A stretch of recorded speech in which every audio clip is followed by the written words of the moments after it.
Thanks a lot, Rick, and thank you to Zero Waste San Diego for having me and for putting on the 4th annual Symposium, and we're really glad to sponsor it again this year. And thank you for all coming. I'm going to give some quick updates about efforts that we do with businesses located in the city of San Diego, and then also an update on our zero waste plan and implementation efforts and kind of a status of things that we've gotten done and some of the next things that we have coming. So when we look at technical assistance that we do to businesses, we look at all types of businesses, both from commercial, from multifamily, for special event organizers, also property management companies, property owners, really anyone and everyone, and we'll provide any type of information and assistance that we can. A lot of what we do, it ties to our overall waste reduction and waste diversion and resource conservation mission, and also a big part of it ties to help ensure compliance with our mandatory recycling ordinance that applies for, it's similar with AB 341, but it applies to commercial, multifamily, and special events requiring a permit from the city, and then also for single family properties. So that gives us a pretty good area to work on, and one of the areas that we spend considerable focus. One thing that we do a lot of is site visits. And so we provide a lot of technical assistance, both with our recycling specialists, but also with our code compliance officers. And part of that is to identify the needs for adequate and convenient recycling. And so convenient meaning the recycling bins are paired, and so they're at least as convenient as the trash. And then also adequate, whether it be the containers in common areas or at desks or out at the point of collection, and ensuring that that's an adequate level of service. And so that therefore adequate being that there's enough so that you can get all the recyclables into the recycling and not into the trash, and we don't have any overflow issues. And ideally, what a lot we do, as Colleen and others have mentioned today, is really look for ways to right-size the service levels. And ultimately, it comes down to the customer and what they want to do, but really trying to identify that optimal level. Ultimately, your cost for service is based on the cost it takes to tip each container. So the more you can right-size that and really keep those containers full, just all the better, every way around it. The other thing we do is look for a lot of opportunities for waste reduction and reuse.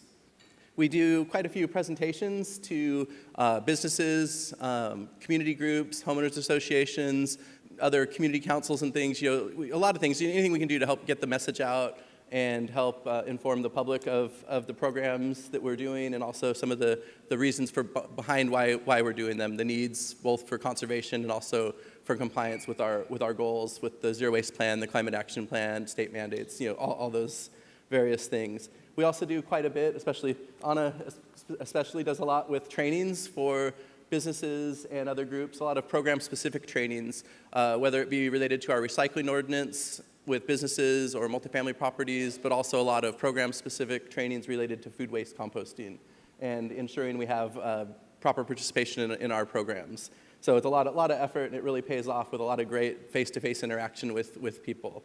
We also do waste characterization analysis. It could be either at the site of the business, or also if it's a large customer with a compactor or on-call roll-off service box, we can do inspections at our landfill.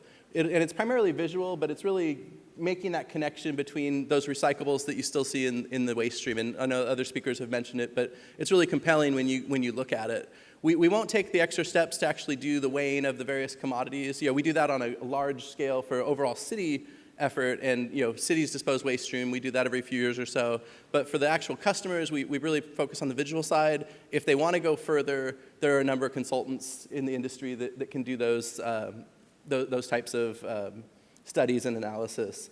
We also do tours, either program-specific tours, or one thing that we do for either business groups or interested parties or citizens, we do what we're calling community landfill tours.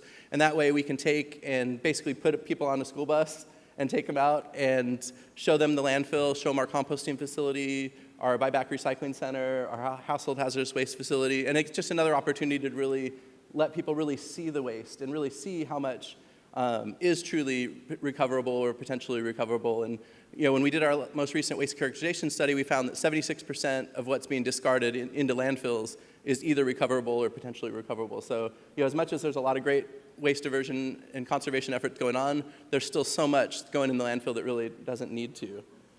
We also do have an enforcement component, and it's really, enforcement is the last resort for us. we really take a really education and technical assistance-based approach, and this is specific to our recycling ordinance. So really trying to make sure that people understand the requirements and get on board and do it. If they fail to, we go through a process of notices of violation and also administrative citations, basically fines. And we do that as a last resort. We have fined nearly 100 properties now since 2008, 2009, when the ordinance took effect. But really, most people, once you go and explain it to them, it might take a couple follow-ups, but generally, once they understand the requirements, they'll get on board. So we're really fortunate for that. But really trying to ultimately, our whole goal is to get the materials diverted from the landfills. We also have to recognize businesses, we have an annual waste reduction and recycling awards program. This center picture here was from a few years ago with our former Mayor Sanders. It was actually at SeaWorld, and over the years we've had the awards in different venues. One thing that was fun with this is it was at the Pets Rule exhibit. And part of the reason that we wanted to have it there is that they actually had a recycling messaging in the show. So it was a lot of fun, and the winners, and a number of the winners are here in the room today, and presenters as well. But they've really enjoyed the interaction either with, we usually have either our mayor or one of our council members or other officials, and it's really a great, just overall way to recognize the businesses, but also for the interaction, and they can really do a lot of peer sharing of ideas and, really networking, and so it's a lot of fun. And it's always, for us, it's always great to hear the great things that the businesses are doing. This was another quick picture. This was from a couple years ago at the zoo. And the dog that's in the picture is actually one of the dogs that they pair with the cheetahs. I wish I could remember the dog's name, but Duke? Duke, that's right, I'm sorry. Yeah, everybody just loved Duke, and it was the hardest task was I had to try to stay with the dog. As much as the dog's trained better than me, I just had the dog there next to me, and I was just afraid that if he ran off, it would be on me for that. But it was great, and so this was a picture of a number of our award winners, and it's always a great event. The last couple of years, we've done the event at our central library. Last year, and then I should say this year we will, and it's at our downtown central library, and it's a great time and a great event. We also do other acknowledgement. These are some pictures of our seal of participation for our commercial food scraps composting program. Pictures taken at a couple sites, but it's just a way that the participants can put the label on their window, and it's just another acknowledgement so it's a way customers can see part of their commitment to the environment and to waste diversion. I know today there are a lot of efforts looking at things that businesses are doing, and wanted to talk about some of the great things that a lot of our winners have done. And a number of them are here today. I wanted to point out some of the unique aspects that a number of our winners and local businesses have faced. When you think of a lot of like logistics and complicated locations and logistics, multiple contractors or tenants or just anything we do, whether it's just anything in general, but when you get into managing waste or managing people, there's so many layers to it. But when you think about organizations like the San Diego International Airport, when they instituted their food program, they have nearly 60 different locations just to manage for the resources, so the waste, the recycling commodities, the food waste, getting it to the point of collection, getting it there successfully and clean. And that's just a snapshot. It's like a city. They have so many things to deal with, but folks like San Diego State University, very similar, but nearly 60 different, or not quite 60, but they have a very large number of venues that they do with food providers and other locations. Point Loma Nazarena, as we heard earlier. Each facility or site faces a lot of unique challenges. Also, Sharp Hospital, a lot of various logistics with, serving a very large number of meals with various needs and dietary needs and other things, and really managing that, but also getting it successfully to the point of either being composted or on the front end donating materials, but also just the overall recycling stream. A different setting that a lot of people won't think about is with the shopping mall. Hazard Center and the property manager for Hazard Center, she is really a champion in looking at, you have this center with a large number of independent companies that lease the space, but she instilled a comprehensive recycling program and made sure it operated successfully. And then we also worked with her to pilot our first full comprehensive food waste collection pilot in that. We've had other malls where we might have a vendor or a couple vendors that are doing it, but to have a very large portion of the mall there doing it. So that was really helpful as well. Another, looking at large venues, of course, SeaWorld, the Zoological Society, Petco Park, the Convention Center. There's so many logistics, just all the pieces that go into it, and to manage it well and manage it successfully, it's, very, very great effort, and ultimately a lot of good waste reduction, a lot of tonnage. When you look at ambiance and decor, that's something kind of different. And one of our speakers earlier had mentioned about in a professional office setting. But we had a property, gosh, it's been 5 or 6 years ago now, but the Lodge at Torrey Pines. It's a 5-star hotel. It's a historic building, craftsman, 1920s era. And they had a lot of struggle and challenges in trying to identify how they could really implement a full recycling program because they were concerned about the look of the containers, both in common areas, but then also in their guest rooms. And so we worked with them over a long time, and they really found some containers that worked really well for them, but it was really great because the key staff who implemented it, he became a full champion. And I mean, they went from some recycling to full-on, a lot of donation, a lot of reuse. Their employee kitchen had reusable plates and cutlery. I mean, just a lot of the things that some of the in the industry would think are just absolute standards. But I mean, they went from a very small diversion up to 85, probably close to 90% diversion, and they've maintained it. Also, they went and took it to their 2 other sister hotels, the Bahia and the Catamaran, and really improved their recycling program. So I mean, it's really great how they can see both the difference they're making, but also in right-sizing their services, saving money, but also ultimately they really jumped on and the employees got excited by it. So that was one of the best parts for me. A couple other quick examples.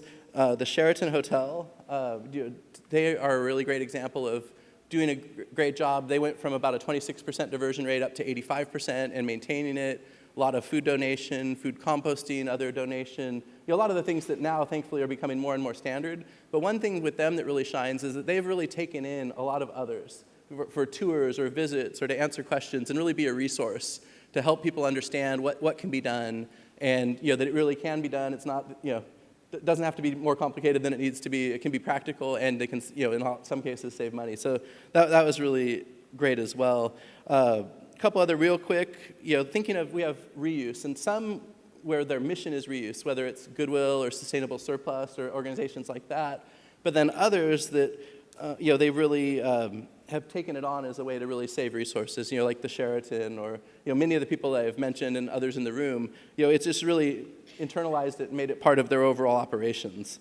When you look at environmentally preferable purchasing, a great local example of a company is Waxy.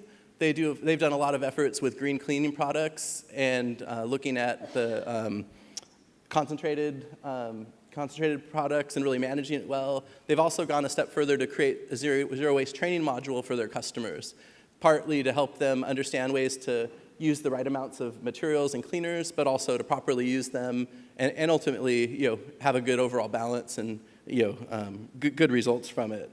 Another thing, looking at manufacturing and packaging design, some of our companies, HP, Sony, Qualcomm, Kyocera, a lot of others have done big measures, and I know there's been discussion earlier about looking at really optimizing the packaging, really minimizing the packaging while still protecting the product, and also trying to make sure that the packaging is recyclable. So there's been, over the years, there's been a lot of great efforts from local companies on that, and then also on the manufacturing side to really take those resources and you really kind of right-size the amount of resources they put into their products. And then ultimately, hopefully, also include recyclability at the end of the life of it. Another company, in addition to those I just mentioned, but NASCO, they've done a lot with really how they manufacture the ships and the components of ships. So, those are just a small number of examples of folks in the area that they're doing a lot of great efforts. Now, I wanted to get into a quick update on their zero waste plan implementation. And our city council adopted our zero waste plan and then our climate action plan in 2015. And the waste-related components are to do 75% diversion by 2020, 90% by 2035, and then strive for zero waste by 2040. And to get to 75%, to go from where we were in 2014 up to 75%, we need about 332,000 tons a year just to get there. So that's quite a lift. So when we look at programs, this chart, it might be a little hard to view, but this is basically, these are the programs that we identified when we went to the city council as the proposed programs that would take us to, we would implement those, and those would help carry us to get to 75%. The first two are really combined together. It's our franchise haulers. It's basically we installed into our franchise agreements minimum waste diversion requirements, which started at 25% for calendar year 16 and go up to 50% by calendar year 20. But basically installing minimum waste diversion requirements there, and also some other conditions, such as making sure that they provide adequate collection service to their customers who are subject to AB 1826, and also additional notification to their customers who are subject to 1826 and identifying those customers. So there are a lot of things that will be really beneficial for the city. And thankfully we put that in. That'll be the biggest single lift in our diversion. Another thing is our C&D ordinance, basically increasing our minimum waste diversion requirement from 50% up to 65. And then we have an effort underway to increase our waste diversion at city facilities, so that way we really make sure we practice what we're preaching. Our chief operating officer he created a memo in 2015 basically directing our department directors to meet the minimum waste diversion requirements under the CRO, our city recycling ordinance, and also to identify recycling liaisons for each department that are under the mayor's purview, and then also to create waste diversion plans to get to 50% by 2020. And then we'll likely go further after that.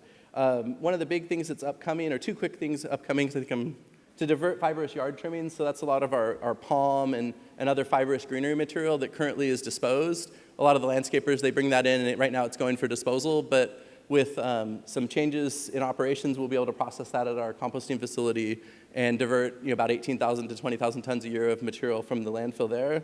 And also a resource recovery center, which is basically to take all the self-haul traffic, the cars and pickups and small trailers and others, take that material to a special facility. Instead of going down and tipping at the landfill face, they'll be going to a specialized facility where there'll be a very maximized amount of waste diversion. So that should get us about another 80,000 tons of diversion. Those are really the biggest components. Actually, one other element is our city recycling ordinance amendment. Currently, our recycling ordinance for multifamily and commercial properties exempts properties under 4 cubic yards of collection service per week. We're going to go back to adjust that threshold down, basically eliminate it, set it at 0, so that way all properties have to recycle. And then we'll also be adding organics-related requirements. So for yard trimmings for multifamily and non-hazardous wood waste, and also the food waste and yard waste and wood waste and food soiled paper if with food, all the 1826 materials into our recycling ordinance. So we expect to do that this summer, this fall. Those are really the main points I wanted to cover. This is a quick snapshot of some of our crew. I'm really fortunate to have a really great dedicated crew of our staff that are really knowledgeable and dedicated to their job. So it really does great things for the city. And this is our one mascot, Bonita Blue Bin, and then Can Man. So just thank you a lot for your time.